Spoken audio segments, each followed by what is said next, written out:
We need to talk about the new Spider-Man comic book. Hello and welcome to the Lechuga channel, where I like talking about comic books, among other things. So, we all know that Spider-Man has had a bit of a rocky history as of late. He started off strong, right, with some of the best comic books by Stan Lee back in the 60s, but ever since, Gwen Stacy died, I feel like Marvel has had a really hard time just kind of figuring out what to do with the character of Spider-Man, cause we've gotten, I got the Clone Saga in the 90s, and then we got Ultimate Spider-Man, one of the greatest comic books ever made in the 2000s, but that was like the last really special Spider-Man comic book, right? We haven't really gotten anything like super cool with the character ever since, and I love Spider-Man, and I want to see the character come back with some cool new series, with some new ideas, some new concepts, the stuff that I expect from a comic book. And we kind of got that with the Dan Slott run from the mid-2000s, right? We got A Brand New Day, we got Superior Spider-Man, we got the Spider-Verse, and the Spider-Verse specifically was like the best Spider-Man comic book that's come out in a long time. It was big, it was multiversal, it had all these cool new ideas, they introduced all these cool new characters, and it was overall a really solid run. But ever since then, we haven't really gotten anything all that cool from Spider-Man. We've gotten the 2015 run, which was okay, the Nick Spencer run, which was okay, and now we're finally getting an entirely new Spider-Man run in the form of Zeb Wells with his #1 issue. And while it's not a bad story per se, but I do want to talk about it a little bit, talk about the state that Spider-Man is in, how Marvel is constantly trying to put him back in the status quo, even though that's not always a good thing, and how this new Spider-Man run, well, I want to be optimistic and say that it's going to be something great, I'm just not feeling it right now. I'm not feeling it with the way the story is going. I'm not feeling the way that the characters are going, or the art especially. So let's talk about that. Okay, so to start off, we know we got the Spider-Man Beyond content back like a few years ago, which ended recently, and now that it's ended, that leads us to the latest Spider-Man run. We have over here, Spider-Man issue #1 by Zeb Wells and drawn by John Romita Jr., who are both pretty good at the industry. John Romita Jr. specifically is kind of a veteran. He worked on some of the best comic books out there, like Daredevil Man Without Fear, one of the best Daredevil comic books out there. So of course I had very high expectations for this comic book. Well, I wouldn't say high expectations per se, but I was really excited to see what a new #1 issue from Spider-Man could have in place. And I just want to put it out there, kind of what I expect from a comic book, a #1 issue specifically, because so many comic books these days just kind of recycle the same ideas, the same tropes you've already seen done countless times before. Like, you've read some of DC's latest Batman stuff. It's like, it's not bad, don't get me wrong, I think it's really good, but I feel like there's so much you could do with Batman, and there's so much that has been done, so much you could do still, and they're just not tapping into that potential because both Marvel and DC are worried of changing their characters too much. They're worried of going far beyond the status quo, if you will, and that is 100% obvious in this new Amazing Spider-Man series, because Marvel for the last 30 years, basically, ever since the Clone Saga, has been obsessed with the idea of putting Spider-Man in the status quo, of him being this broke guy who has problem with the ladies, he's still in college, he's very young, he does a lot of mistakes, and every single new #1 issue, they insist on putting him in the exact same circumstances, and it's starting to get really dull, and this is really apparent in this new series. So this #1 issue, it starts off right at the end of Spider-Man Beyond, Peter Parker's all screwed, and now he goes into, he's back in New York, he's back living with Aunt May, but everything's not alright, something's going on with MJ that still hasn't been revealed in the series. There's this whole deal with Tombstone, he's broke, he owes a lot of people money, and overall, it's again putting him back in the status quo. But it's just not the same. Peter Parker has grown a lot over the course of the last 60 years, and this issue just feels like they're putting him right back where he started. It feels like there's no progression, there's no story. The characters in this issue are so underdeveloped. Peter Parker just feels pathetic. He doesn't feel like the Peter Parker we all know and love. And there just isn't a lot in this issue to latch onto, especially with the stuff with Tombstone, where she feels kind of a non-character, you know. Later on in the series, we do get a little bit more on Tombstone, but in my opinion, it just wasn't enough to justify a very rocky start to a series. And this is just the story. The art as well. The art is really disappointing, which is so weird to say because John Romita Jr. is one of the best in the industry. He does a lot of great stuff. So I'm assuming that the only reason why the art is as mediocre as it is because he just doesn't have enough time to make the issues in time. Like, Marvel has been releasing these new Spider-Man issues almost every 2 weeks instead of monthly, which is the norm in the industry, because they need as much Spider-Man content as they need. And I just really wish that John Romita Jr. had the time that he needed to craft the issues that deserve to be made, instead of these kind of mediocre things that just doesn't click with me. I want to see the art done well, and I want to see the story done well by Zeb Wells, and it's just this first issue just didn't do it for me, man. But you know what, I consider myself an optimist, you know. I don't want to say that the first issue, just because the first issue was mediocre, I didn't want to be like, oh well, the rest of the series will also be mediocre. So I gave the rest of the series a shot, and it was kind of mixed results. Now, issue number 1 ended with the whole shtick with Tombstone, right? He's out for revenge on Spider-Man, like every goddamn Spider-Man villain has been trying to as of late.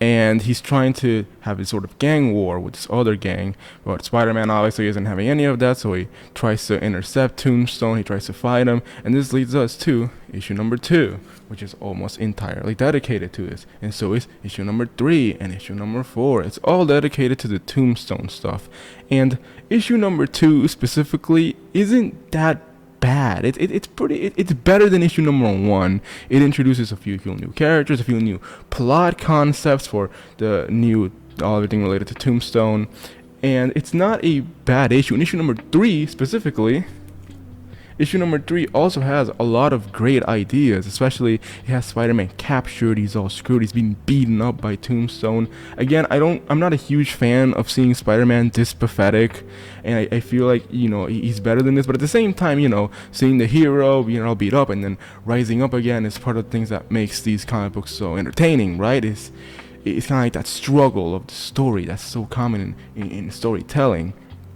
But then issue number 4 hit, and issue number 5, and it becomes very apparent that Zeb Wells, or so, I don't want to say Zeb Wells specific, but just somebody at Marvel, maybe it's an editor, maybe it's somebody else at work, he just doesn't know what to do with Spider-Man anymore. Because you have all of these storylines going on at once. You have this Tombstone stuff, but then you have the Mary Jane stuff, because she's like with somebody else, she has kids, and it's like, whoa, what's happening? What happened between Spider-Man and Beyond in this series that MJ is in this point now? But that question never gets answered. Instead, we just keep going with the Tombstone stuff, which grows more and more uninteresting as the issues go on, because the writer, Zeb Wells, just doesn't know what to do with it. Or at least, I don't want to judge the guy or anything, but it just feels like he doesn't know where to take this Tombstone storyline in. And the whole thing reaches a really anticlimactic conclusion, if you ask me, by the time we reach the 5th issue.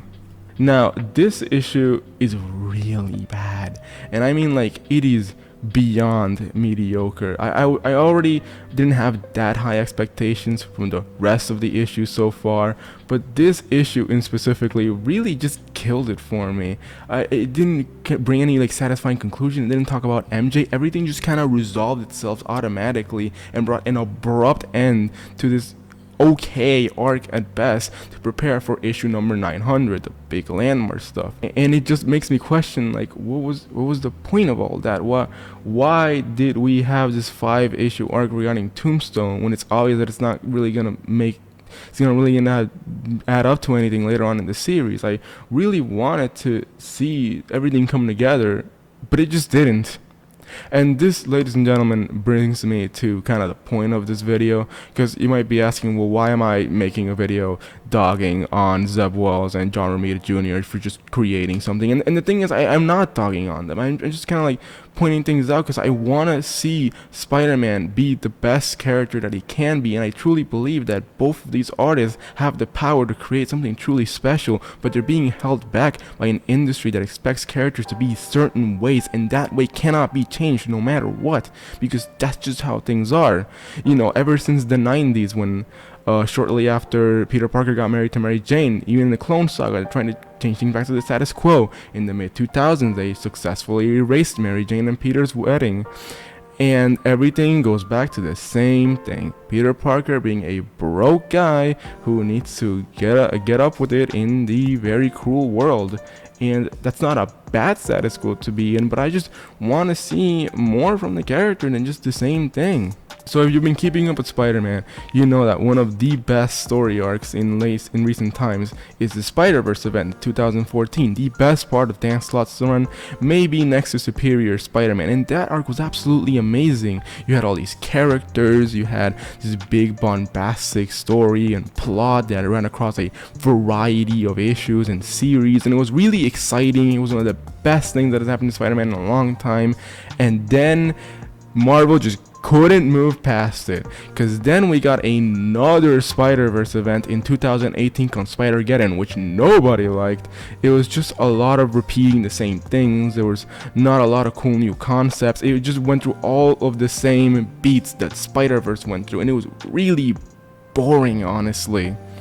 And now, I've mentioned how this new Spider-Man series just hasn't had a lot of great things going for it.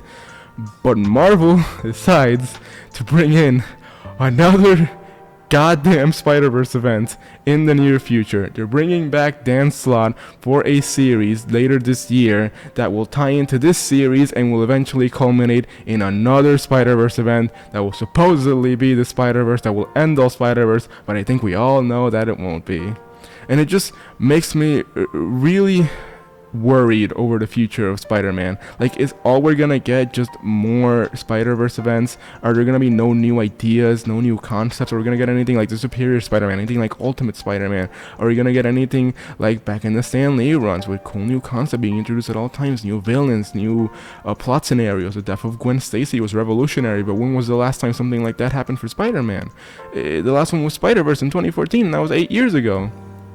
I'm making this video because I want to see Spider-Man thrive. I want to see this series make it to something more than it is, right? I want to see the future issues become something really unique and really exciting for the character, something that we haven't gotten in a long time. But that just doesn't look to be the case. From the previews we've seen, we already know that Norman Osborn is going to play a huge role. Gwen Stacy is coming back for some reason, even though she died in the 70s and she surprisingly stayed dead outside of Spider-Gwen.